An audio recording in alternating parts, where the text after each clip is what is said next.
Hindustan park থেকে বেরিয়ে সোজা কিছুটা গেলেই মেন রাস্তা, আর ঠিক মোড়ের মাথাতেই পুলিশ স্টেশন। জোজো সুখওয়ানির বাড়ি থেকে বেরিয়ে ভাবে, ফোন করে যাওয়া উচিত কি ইন্সপেক্টর সান্যালের কাছে।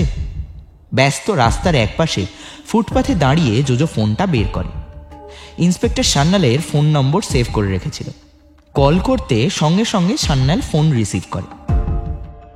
Yes, inspector Sanyal speaking. Jojo বিনা ভয়ে সান্যালকে বলে, হ্যালো স্যার, আমি জোজো বলছিলাম, ডিটেকটিভ জোজো। গতকাল এসেছিলাম, মনে পড়ছে? জোজোর কথা শেষ হওয়ার আগেই সান্যাল কথা থামিয়ে বলে, ইয়েস ইয়েস, বলো, এনি নিউজ? জোজো উত্তর দেয়, হ্যাঁ স্যার, একটা ব্যাপার প্রায় কনফার্ম হয়ে গেছে। শঙ্করবাবুর ছেলে অনিন্দর হারিয়ে যাওয়া আর ব্রুনোকে খুঁজে না পাওয়ার মধ্যে একটা যোগসূত্র আছে। সান্যাল কিছুক্ষণ চুপ থেকে বলে, আর ইউ শিওর? তুমি কি একবার থানায় আসতে পারবে এখন? জোজো উত্তর দেয়, হ্যাঁ হ্যাঁ হ্যাঁ, আমি এক্ষুনি আসছি, কাছেই আছি। সান্যাল বলে, অলরাইট, মিট মি ইন থানা। আমি আছি, কথা বলে নেওয়া যাবে দেন। জোজো ফোনটা কেটে দেয়। টান টান উত্তেজনার মধ্যে জোজো থানার দিকে হাঁটা শুরু করে।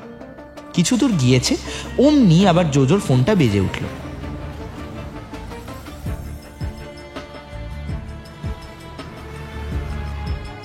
তবে ফোনটা ধরা মাত্র খুব চেনা একটা কণ্ঠস্বর। হুসেন মিয়া ফোন করেছে। হ্যালো জোজো বাবু, শুনতে পাচ্ছেন? জোজো উত্তর দেয়, হ্যাঁ হুসেন মিয়া, বলো, কিছু খবর আছে?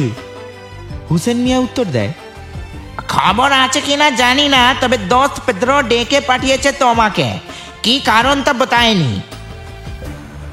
জোজো 2 মিনিট ভাবে, পেদ্রো সাহেব ডেকে পাঠিয়েছে, তার মানে নিশ্চয়ই কিছু বলার আছে। জোজো চুপ করে থাকায় হুসেন মিয়া গলা এক ধাপ চড়ায়, হ্যালো, শুনতে পাচ্ছেন? জোজো এই একটা জিনিস লক্ষ্য করেছে, হুসেন মিয়া একবার জোজোকে তুমি বলে সম্বোধন করে, আবার পরের মুহূর্তেই আপনি আপনি করে কথা বলে। কি অদ্ভুত লোক বাবা। জোজো এবার উত্তর দেয়, হ্যাঁ হুসেন মিয়া, শুনতে পেয়েছি। ঠিক আছে, আমি গিয়ে কথা বলে নেব। কখন গেলে সুবিধা হয়, কিছু বলেছে? হুসেন মিয়া ফোনের ওপার থেকে উত্তর দেয়, হ্যাঁ হ্যাঁ, বললো সন্ধ্যা নাগাদ যেতে। ঠিক আছে, চলে যাব, ডোন্ট ওয়ারি। বলে জোজো ফোনটা কেটে দিল। কিছু একটা খবর আছে, এবার সেটা ভালো খবর না খারাপ খবর সেটা ডিপেন্ড করছে। তবে আপাতত গন্তব্য বালিগঞ্জ থানা। বালিগঞ্জ থানার বাইরেটা খুব পরিপাটি, সুন্দর ছোট ছোট ফুল গাছ দিয়ে সাজানো চাতাল। জোজো ভেতরের ঘরে ঢোকে। আগের দিন যেখানে বসেছিল জোজো ওখানে এসে আবার বসে। ইন্সপেক্টর সান্যালের চেয়ার ফাঁকা। একজন হাবিলদার এসে জোজোকে জিজ্ঞেস করল, এই কি ব্যাপার, কিছু প্রয়োজন? জোজো স্মার্টলি উত্তর দেয়, হ্যাঁ, অ্যাকচুয়ালি ইন্সপেক্টর সান্যাল আমাকে আসতে বলেছিলেন। হাবিলদার বলে, ঠিক আছে, আপনি বসুন, সান্যালবাবু আসছে। জোজো চেয়ারে বসে এদিক ওদিক দেখে। পুলিশ স্টেশনেও যে দেখার মতো এত কিছু আছে তা কেউ না এলে বিশ্বাসই করবে না। দেওয়ালে ভারতের বীর স্বাধীনতা সংগ্রামীদের ছবি, 3-4টে বড় বড় আলমারি, তার মধ্যে রাজ্যের কাগজ আর খাম, এগুলো সব পেন্ডিং কেসের লিস্ট। এইসব দেখতে দেখতে কখন যে মিনিট 10 কেটে গেছে জোজো খেয়ালই করেনি। এই কিছুক্ষণ পরেই ভেতরের কেবিন থেকে হন্তদন্ত হয়ে বেরিয়ে আসে ইন্সপেক্টর সান্যাল। জোজোর উল্টো দিকের একটা চেয়ারে বসে বলে, সরি, দেরি হয়ে গেল।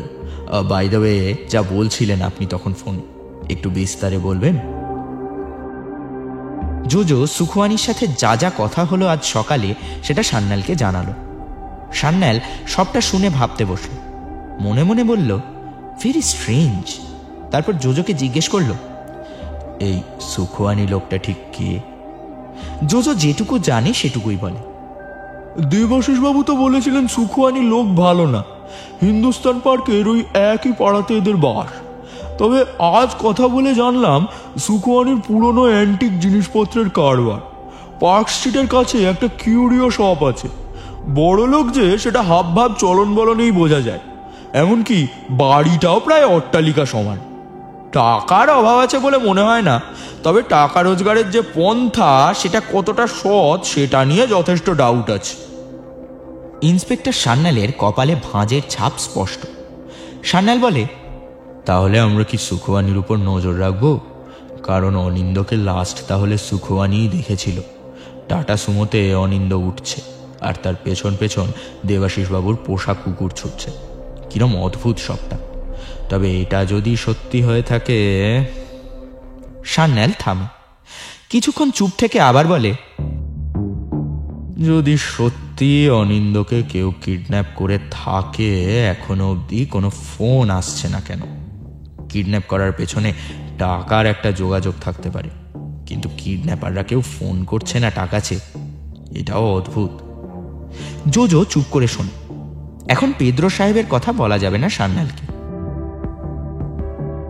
ইন্সপেক্টর সান্যাল বেশ দুশ্চিন্তায় পড়েছে তা জোজো বুঝতে পারছে।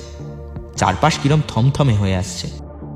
ইন্সপেক্টর সান্যাল চেয়ার ছেড়ে উঠে দাঁড়িয়ে বলে, আমি এমনিতে সব হাইওয়েগুলোতে সিকিউরিটি পোস্ট বসিয়েই দিয়েছি, এয়ারপোর্টেও লোক রেখে দিয়েছি, কিন্তু যত সময় যাচ্ছে উপর মহল থেকে তত প্রেশার আসছে, বুঝতেই পারছি না কি করব এখন। জোজো শান্ত গলায় বলে, আপনি একটা কাজ করতে পারেন। এয়ারপোর্টে তো পুলিশের লোক আছে, হাইওয়েতেও আছে বললেন। আপনি এবার কয়েকজনকে খিদিরপুর ডক এলাকাতে নজর রাখতে বলুন। শহরের বাইরে যেন কোনোভাবেই না চলে যায়, এটা গ্যারেন্টি করতে হবে। জোজোর কথা শুনে সান্যালের চোখ জলজল করে উঠল। টেবিল চাপড়ে বলে উঠল, ইউ আর রাইট, ডকে একটা সিকিউরিটি চেক বসাতে হবে। আহা, আমি কি করে খিদিরপুর ডকের কথা ভুলে গেলাম। Thank you Jojo, thank you. Sanyal কথা থামায়। কিছুক্ষণ চুপ থেকে ও জোজোর দিকে তাকায়। জোজো লক্ষ্য করে সান্যালের চোখে মুখে আনন্দের ছাপ। কিছুক্ষণ আগে অবধি যে দুশ্চিন্তা গ্রাস করেছিল তা যেন কোথায় ফিকে হয়ে গেছে। একটা উপায় পাওয়া গেছে, শেষ ট্রাই আর কি। সান্যাল বলে, আপনি কি আজ রাতে আমার সাথে একবার যাবেন খিদিরপুর ডকে? দেখে আসতাম তাহলে। আর খিদিরপুর পুলিশ স্টেশনেও একবার খোঁজ নিতে হবে। চাইল্ড ট্রাফিকিং এর একটা বড় র্যাকেট নাকি অপারেট করছে এই এলাকায়। সঠিক খবর জানি না, তবে I think you will get some clue. Jojo chair ছেড়ে উঠে পড়ে।